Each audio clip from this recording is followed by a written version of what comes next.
नमस्कार दोस्तों, अटल अनुसंधान अकादमी यूट्यूब चैनल में आप सभी का हार्दिक स्वागत है। दोस्तों, सुबह के इस वीडियो में प्रतियोगी जीवन से संबंधित विभिन्न महत्वपूर्ण सूचनाओं को लेकर के आपके सामने उपस्थित हुआ हूं। तो आइए देखते हैं ऐसी कौन कौन सी महत्वपूर्ण सूचनाएं हैं। दोस्तों, सूचनाओं को विस्तार में शुरू करने से पहले एक महत्वपूर्ण बात, यदि आपने अभी तक हमारे चैनल अटल अनुसंधान अकादमी यूट्यूब चैनल को सब्सक्राइब नहीं किया है तो जल्दी से सब्सक्राइब कर लें, बेल आइकन को प्रेस कर लें ताकि कोई भी नोटिफिकेशन सबसे पहले आपको मिल जाए। दोस्तों, हमारे चैनल के माध्यम से UGC net JRF assistant professor, PGT, TGT, GIC lecturer, LT grade व अन्य प्रतियोगी परीक्षाओं की तैयारी कराई जाएगी। ये हमारा व्हाट्सएप नंबर है 8543856728। इस पर मैसेज करके आप हमारे व्हाट्सएप ग्रुप से भी जुड़ सकते हैं। अब सूचनाओं पर विस्तार से नजर डालते हैं। तो पहली महत्वपूर्ण सूचना यहाँ पर आप देख रहे हैं, उत्तर प्रदेश माध्यमिक शिक्षा सेवा चयन बोर्ड उत्तर प्रदेश माध्यमिक शिक्षा सेवा आयोग से है। यहाँ पर आप देख रहे हैं, हाई स्कूल परीक्षा में खत्म होगा आंतरिक मूल्यांकन। अभी आंतरिक मूल्यांकन के रहते थे 100 में से 30 नंबर। स्कूल अभी अपने स्तर से दे रहे थे, मनमाने नंबर होगा सुधार।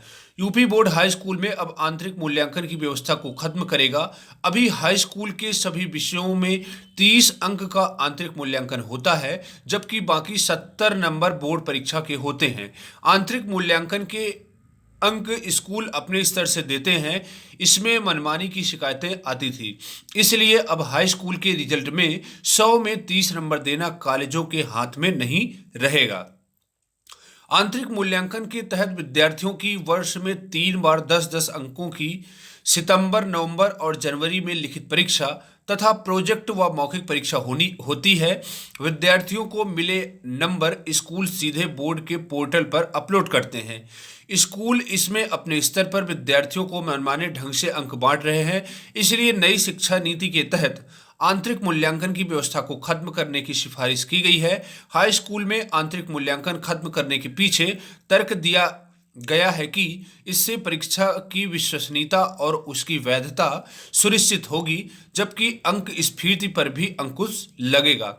फिलहाल कक्षा 9 में नए सत्र वर्ष 2021-22 में और हाई स्कूल में वर्ष 2003 से आंतरिक मूल्यांकन की व्यवस्था खत्म 2023 से आंतरिक मूल्यांकन की व्यवस्था खत्म की जाएगी।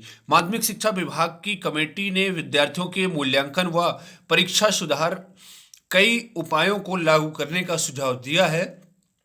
ऐसे में माध्यमिक स्तर पर आकलन की अवधारणा में आमूलचूल परिवर्तन पर जोर दिया जाएगा। योगात्मक मूल्यांकन के साथ रचनात्मक मूल्यांकन पर भी ध्यान दिया जाएगा, जिससे सीखने की प्रक्रिया में निरंतर सुधार होगा।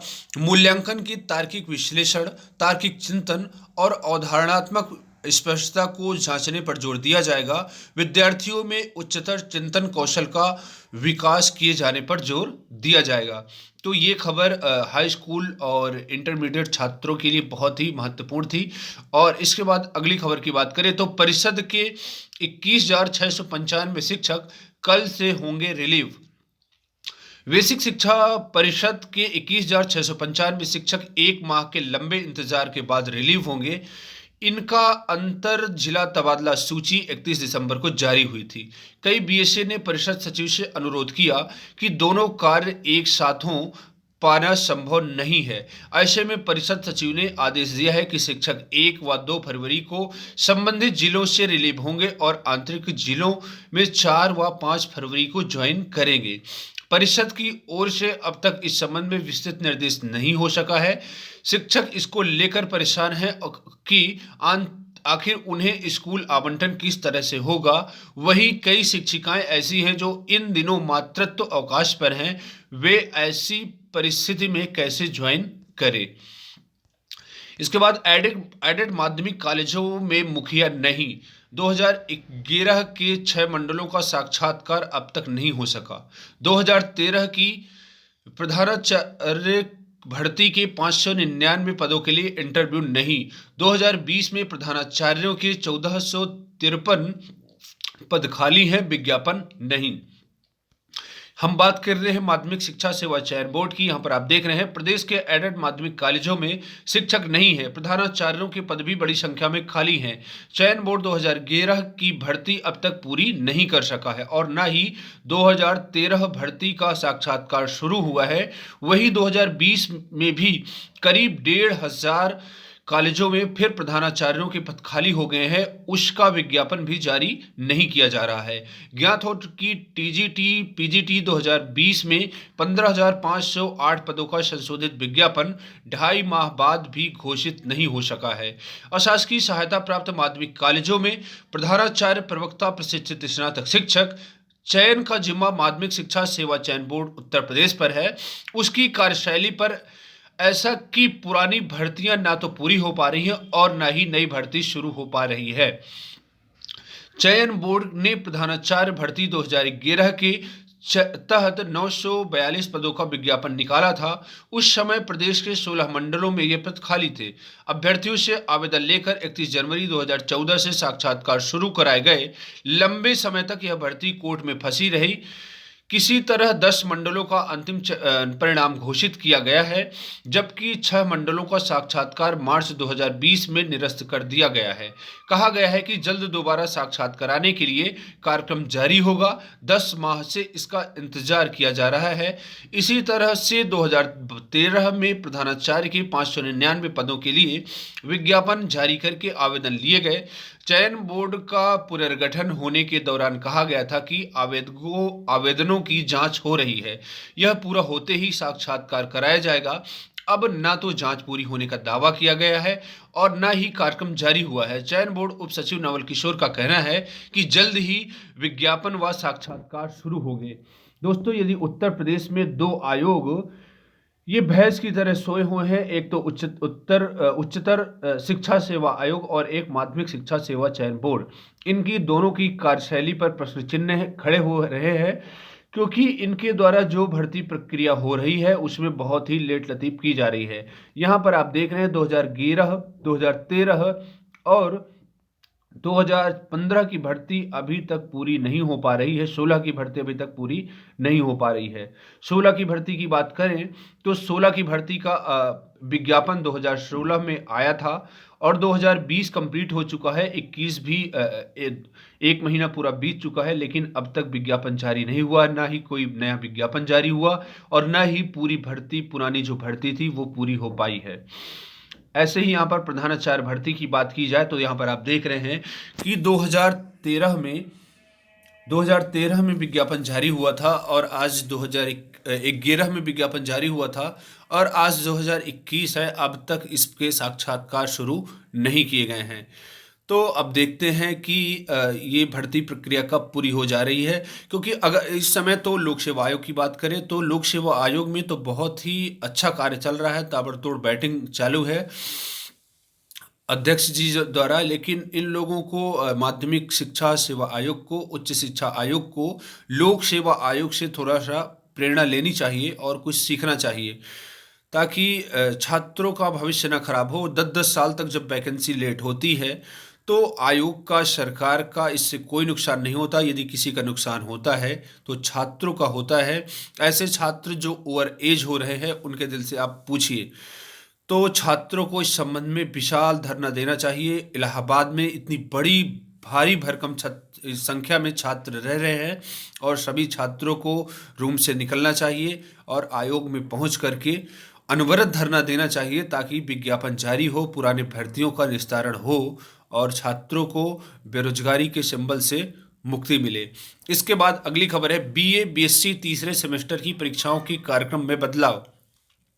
8 को होने वाली एंथ्रोपोलॉजी की परीक्षा अब 22 फरवरी को। लखनऊ विश्वविद्यालय ने स्नातक बीए और बीएससी तीसरे सेमेस्टर की एंथ्रोपोलॉजी और मैथमेटिक्स विषय की परीक्षाओं के शेड्यूल में बदलाव किया है।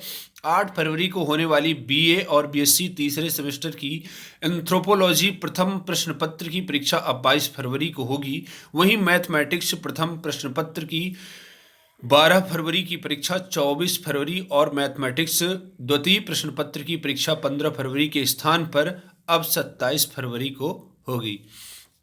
इसके बाद सीटीईटी के साथ आज व्यवस्था की भी परीक्षा। थाना प्रभारी सेक्टर सीओ बने जोनल अफसर। रेलवे और बस स्टेशनों के बाहर तैनात हुए पुलिसकर्मी। प्रयागराज की खबर है। केंद्रीय माध्यमिक शिक्षा सेवा चयन बोर्ड द्वारा सेंट्रल टीचर एलिजिबिलिटी टेस्ट की परीक्षा रविवार को होगी। 2 पालियों में होने वाली इस परीक्षा के लिए जिले में 114 परीक्षा केंद्र बनाए गए हैं। इसमें 1,20,261 परीक्षार्थी शामिल होंगे। परीक्षा को इस सकुशल निपटाने के लिए साथ ही यातायात का सुचारू रखने के लिए पुलिस ने तगड़ी व्यवस्था कर ली है। हर परीक्षा केंद्र के बाहर पुलिसकर्मियों की ड्यूटी लगाई गई है। रेलवे और बस स्टेशन के बाहर भी अतिरिक्त पुलिस बल तैनात किए गए हैं। तो सीटीईटी में शामिल हो रहे छात्रों के लिए हार्दिक शुभकामनाएं हैं और आप ईश्वर से प्रार्थना करता हूं कि आपकी परीक्षा बहुत ही अच्छी हो। आप गंभीरतापूर्वक प्रश्न पत्र पढ़िएगा और परीक्षा दीजिएगा। साइकोलॉजी का रोल खास करके होता है और आप एज ए टीचर के रूप में बैठिएगा, आप सोचेंगे तो आपका एग्ज़ाम अच्छा होगा और आप अच्छा प्रदर्शन कर पाएंगे। पीसीएस साक्षात्कार में पूछा, तीनों कृषि बिलों के नाम बताएं। देश भर में कृषि बिलों का मुद्दा गर्म है। इससे पीसीएस 2019 का साक्षात्कार भी अछूता नहीं रह गया। एक अभ्यर्थी ने से पूछा गया कि तीनों कृषि बिलों का नाम बताएं। शनिवार को साक्षात्कार के लिए गठित बोर्ड विषय के साथ देश व प्रदेश के ताजा हालात पर अभ्यर्थियों की जानकारी परख ले रहे थे। एक बोर्ड ने यह भी पूछा कि यूपी के माफिया का घर तोड़ा जा रहा है, इसे आप कैसे देखते हैं। खंड शिक्षा अधिकारी पद पर 309 चयनित। कल उत्तर प्रदेश लोक सेवा आयोग द्वारा खंड शिक्षा अधिकारी का जो है रिजल्ट घोषित कर दिया गया है।